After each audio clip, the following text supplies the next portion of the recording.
Ciao a tutti, il mio primo libro è già arrivato nelle vostre case. L'emozione è indescrivibile. Ringrazio tutte le persone che l'hanno acquistato oppure che l'acquisteranno in futuro, perché a breve sarà disponibile nelle librerie e negli store online e ovviamente nel sito Impremix dell'editore. Grazie di cuore a tutti.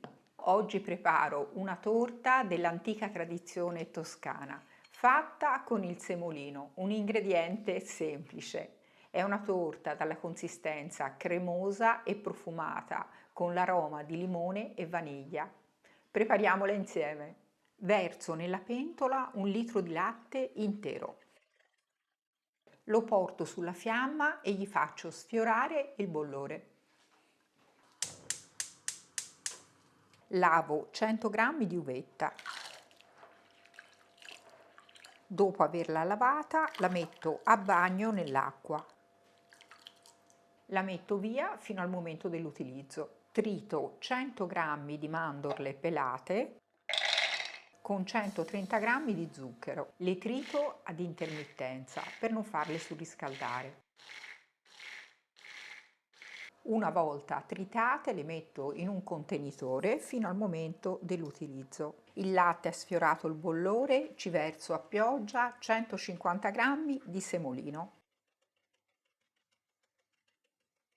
Lo faccio cuocere per 4-5 minuti, sempre mescolando, accertandomi che non ci siano grumi. Il semolino è pronto, lo tolgo dalla fiamma. Aggiungo lo zucchero con le mandorle tritate quando il semolino è ancora caldo. Un pizzico di sale, la scorza grattugiata di un limone non trattato,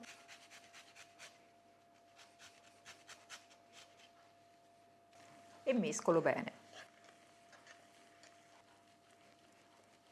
Metto un cucchiaino di estratto di vaniglia con i cucchiaini dosatori che avete ricevuto in omaggio con la prenotazione del libro, 60 g di burro e mescolo bene il tutto.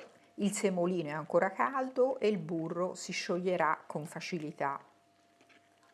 Verso il composto nel contenitore per farlo freddare più velocemente prima di aggiungere le uova. Mentre il composto si sta freddando, privo l'uvetta dell'acqua e la strizzo bene. La tampono con uno Scottex prima di aggiungerla al semolino. Una volta tamponata la metto nel semolino. Mescolo.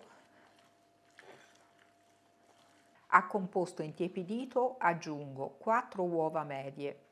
Le apro in un contenitore separato per controllare che siano perfette.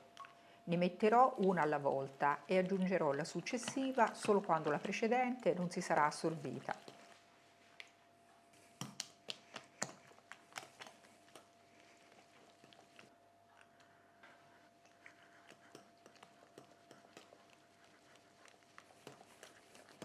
Ho imburrato e rivestito con carta forno uno stampo quadrato lato 25. Ci verso il composto all'interno.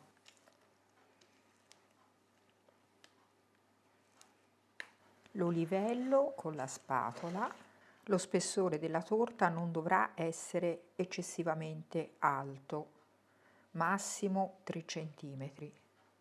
Posso infornare nel forno già caldo statico a 175-180 gradi per circa un'ora.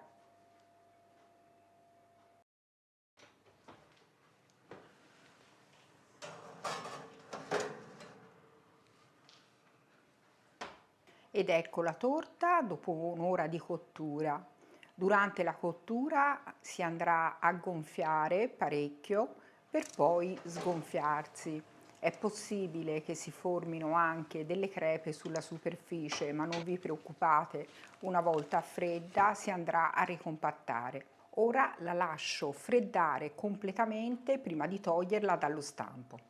Una volta fredda la togliamo dallo stampo, la spolverizziamo con abbondante zucchero a velo e poi la tagliamo a quadrotti.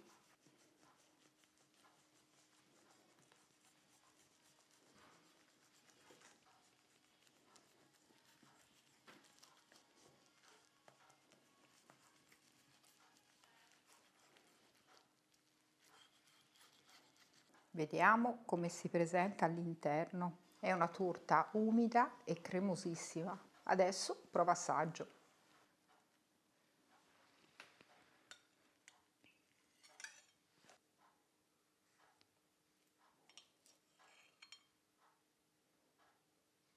Davvero buonissima.